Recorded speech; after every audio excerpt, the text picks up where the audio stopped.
আসসালামু আলাইকুম, স্বাগতম রুহানি উস্তাদ ইউটিউব চ্যানেলে। তো বন্ধুগণ, আজকে আপনাদেরকে একটা গাছ দেখাইতেছি আমি। ছোট্ট একটা গাছ, যে দেখেন, এই গাছটার নাম হলো বন উগরা গাছ। তো এই গাছটা দিয়ে কি কাজ করতে পারবেন সেটাই আমি আপনাদেরকে বলে দিতেছি। এই গাছটার নাম হলো বন উগরা গাছ। আপনারা গাছটা দেখতেছেন। তো এই গাছের কবিরাজি অনেক গুণাগুণ আছে। তো দুইটা গুণাগুণের কথা আজকে আমি আপনাদেরকে বলবো। এই যে দেখতেছেন গাছটা, যাদের আপনাদের প্রচুর পরিমাণে মাথা ব্যথা হয়, মাথার এক সাইডে ব্যথা করে এবং মাথা ব্যথা করে, তাদের জন্য এই গাছটা খুবই উপকারী একটা গাছ। তো আপনারা কি করবেন, যাদের মাথা ব্যথা হবে তারা আপনারা এই যে গাছটা, এই গাছটার নাম হলো বন উগরা গাছ। বন উগরা গাছ, এটা আপনারা তারপরেও ইউটিউবে গুগলে চার্জ দিবেন, ওইখানে দেখে নেবেন। গাছটার নাম হলো বন উগরা গাছ, বলে দিলাম আমি। তো এই গাছের কিছু কচি পাতা নেবেন। যাদের মাথা ব্যথা হবে তাদের জন্য বলতেছি আমি।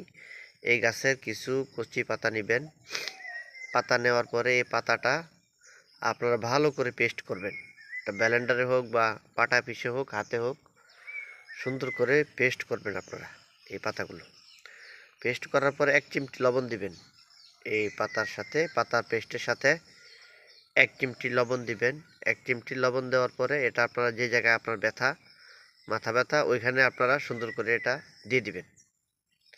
এই পেস্টটা ওইখানে দিয়ে দিবেন। দেখবেন ইনশাল্লাহ 5 মিনিটের ভিতরে ওই যে ব্যথাটা আছে, মাথা ব্যথাটা, এই ব্যথাটা দূর হয়ে যাবে। ঠিক আছে? তো এটা একটা টোটকা চিকিৎসা দিলাম। আবার বলে দিতেছি, এই বন উগরা গাছের কিছু কচি পাতা সুন্দর করে পাটায় পিষে এটার সাথে 1 চিমটি লবণ দিয়ে আপনারা এটা যে জায়গায় মাথা ব্যথা ওই জায়গায় দিয়ে দিবেন। মাথা ব্যথা 5 মিনিটের ভিতরে ভালো হবে ইনশাল্লাহ। যদি আপনাদের কোনো জায়গায় দাঁত ব্যথা থাকে, দাঁত ব্যথা যদি থাকে, প্রচুর পরিমাণে দাঁত ব্যথা, তাহলে আপনারা এই গাছের 2-3টা পাতা নিয়ে আপনারা সুন্দর করে একটু পেস্ট করে বা কয়েকটা চাবান দিয়ে আপনারা ওই যে জায়গায় দাঁতের ব্যথা ওইখানে চাপ দিয়ে ধরে রাখবেন মুখের ভিতরে, দেখবেন দাঁত ব্যথাও চলে যাবে।